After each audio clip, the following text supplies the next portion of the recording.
For those who have an open mind for new ideas, who seek to create long-lasting success, and who believe that your success requires the aid of others, I offer you a challenge. From now on, start with why.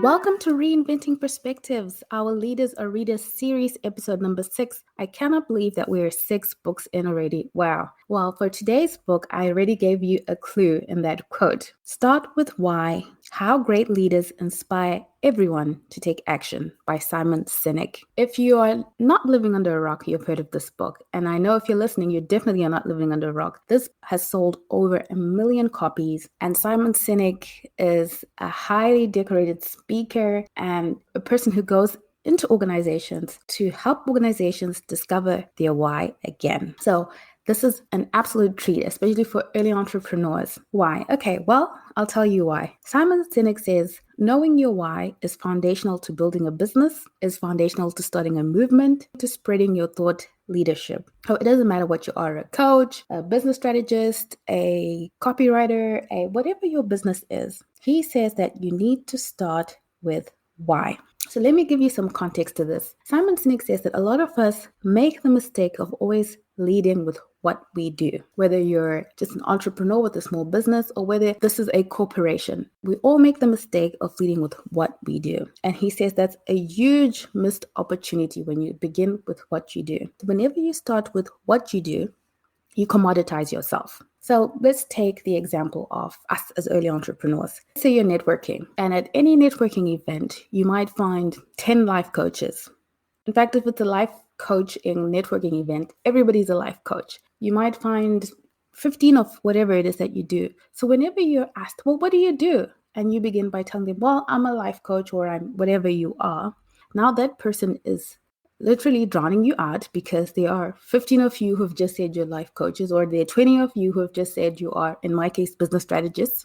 And a lot of times I know entrepreneurs were told we should begin by saying, I help so-and-so do blah, blah, blah by doing XYZ.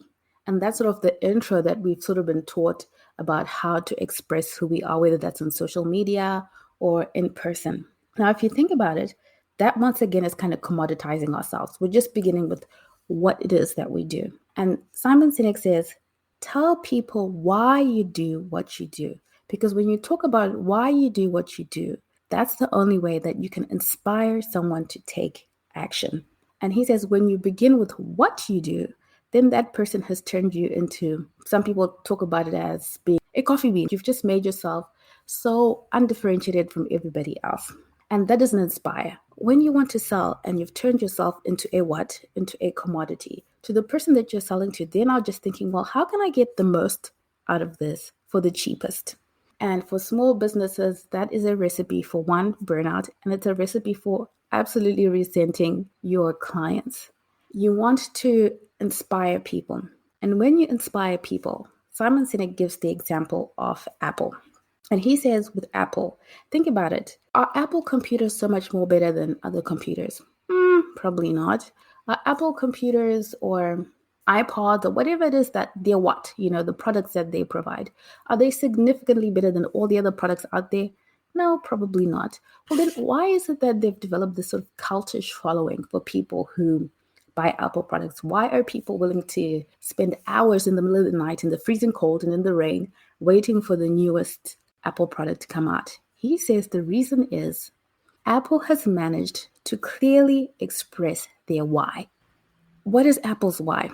He says Apple's why starts with their founders, Steve Jobs and Wozniak. He says that these two co-founders, they were in college. Their thing was sort of fighting power, the governments that hold power, the big companies that hold power, and wanting to put power in the hands of the individual. How to make the individual more powerful. So hello, iPhone, I individual, iPod, I individual. And they wanted to do things differently, to turn around the way that things are done, to disrupt, to go into industries and completely change the way that things are done while putting the power in the hands of the individual, of the I, right? So everyone who buys Apple products sort of identifies with that story. Simon Sinek says, when people understand your why and your tribe is attracted to your why. They don't buy your products because of what you're selling. They buy your products because of themselves, because of the fact that they've taken your why and connected with it so much that that why is now theirs. So the person who buys Apple computers isn't because they love Apple, the company. It's because of what the Apple computer says about them. Well, I've gotten far ahead of myself, so I'm going to backtrack us a little bit. The framework of this book is what Simon Sinek refers to as 3 golden circles, or the golden circles. And he says that in the golden circle, the inner core of the circle is why. Why do you do what you do? And he says that it's critical. And in the case of us as entrepreneurs and small businesses, the why is usually embodied in the founder.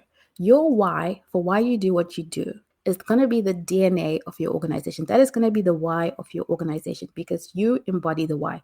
Think about it. Apple today merely translated Steve Jobs and the co-founder's why to being the organizational why. Yet that why started with the founder. He even talks about in the case of Bill Gates. He says that for Bill Gates, when he started out, even before Microsoft, his thing was about how to increase the ability of the masses to reach their full potential. That was his why. And even though so many things have changed, his why hasn't changed. The second layer of the golden circle is how. So the inner core is why. We want to understand why we do what we do. The second layer is, well, how are we going to go about accomplishing our why? And the how can take lots of different forms, but it's guided by a constant why. So back to the example of Bill Gates. Remember, his why is sort of helping the masses reach their full potential. With Microsoft, when they started out, their idea or the vision they had was that every desk was going to have a computer of their own. And this was in a time where a computer was this huge mainframe computer that only huge organization had, that was housed in a room, and it was just a unique thing to big corporations. And they said, well, how can the masses reach their full potential? For the masses to reach their full potential, every desk must have a computer, and that was their why. And if you look at today, even though Bill Gates has long resigned from being CEO of Microsoft, his why is still the same. In their work with the Bill and Melinda Gates Foundation, still, their focus, the why, is helping the masses reach their fullest potential, whether that's through providing education, through providing medication, vaccines, for people to be able to live lives, the masses, to be able to live their lives and reach their fullest potential. So he says, remember we said how in the beginning, we often do things the other way around. We begin with what we do, and then we talk about how we do it, and then we neglect the why. He says, when you do things from the outside in, you miss the opportunity to build something that will have long-lasting success. He says when you do that, it doesn't mean that you won't be successful. You will be, but if you want long-lasting success, he says, lead with why. Now, the last outer ring, right, is what we often do, is the what. So inner core why, second layer, how we're going to accomplish the why, and then the outer layer of this golden circle is the what, which is what people experience. And he says that you should make sure that those circles are in balance. And what does it mean? Well, he talks about what it looks like when the circles are out of balance. And he says whenever your what doesn't match your why, it's confusing. It's confusing to the market. It's confusing to the customer. He gives the example of VW. And VW was known as sort of the common man's car. And at some point, because of what was happening in the luxury car market with premium prices and the success of that, VW decided to come up with their own luxury car to take advantage of that opportunity. And critics were raving about this vehicle. But in the market, it flopped. And it didn't flop because it wasn't a good vehicle. No, it was a very good vehicle. It flopped because it confused the mind of the customer. Because when a person thinks of VW, they think of the common man's car. They don't think of a luxury car at a premium price. It doesn't make sense. So if you remember back to our marketing 101, a confused mind doesn't buy. So that's an example of sort of when your golden circle is out of balance.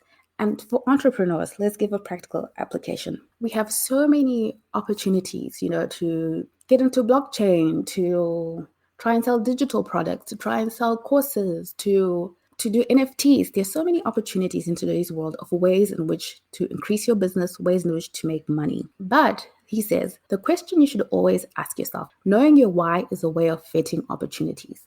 If the opportunity, the what opportunity, doesn't align with your why, immediately disqualify it. Because he says that creates an out of balance circle. Use your why as the anchor to understand what it is that you're going to do and how it is that you're going to do it.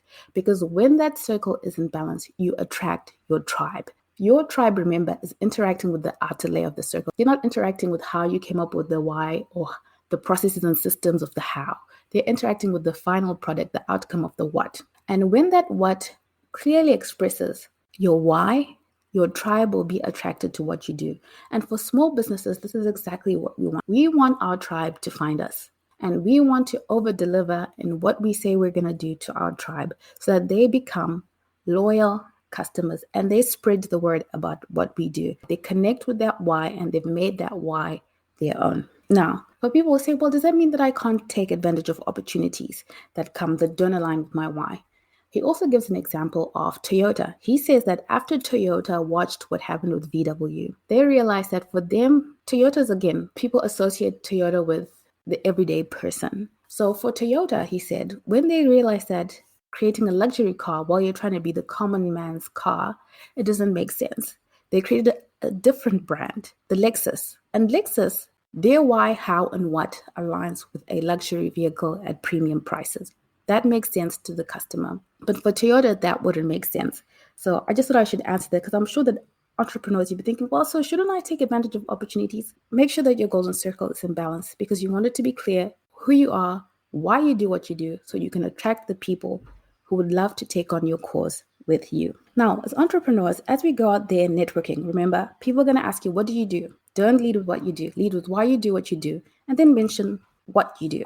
When you're pitching clients for sales, begin with why you do what you do. Inspire before you go into what you do. On your marketing on social media, don't commoditize yourself. Lead with why you do what you do because your why is your biggest differentiator and it allows you to connect. Now, another example that Simon Sinek gives in the book, he talks about Southwest Airlines. Founders of Southwest Airlines started this company at a time when people associated flying with people wearing suits and that flying was sort of this thing that was not accessible to the everyday person. It was for people who had a lot of money. And their vision was that everybody should have an opportunity to fly. And because that was their why, making it so that every person can go wherever they want to go, they had to make decisions that aligned with that why. So for example, when other airlines were trying to make things a little bit more comfortable as a way to compete, when they were trying to add extras to differentiate themselves, Southwest Airlines was not doing that. Why? Because that was not in alignment with their why.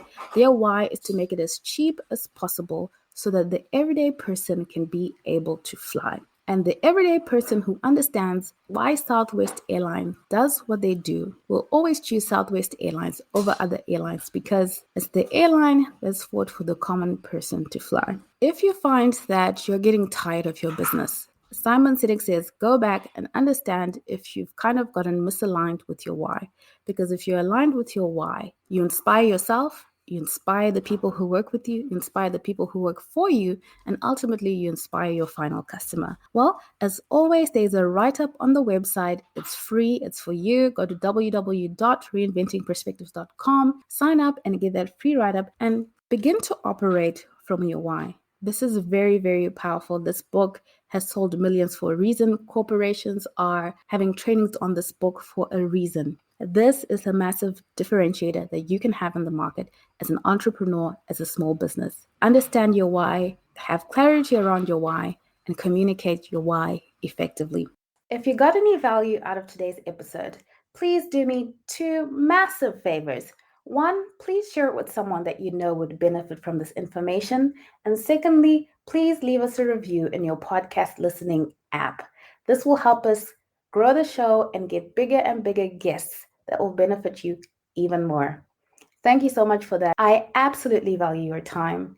Thank you for spending time with us listening to the Reinventing Perspectives podcast. Thank you and see you again next week.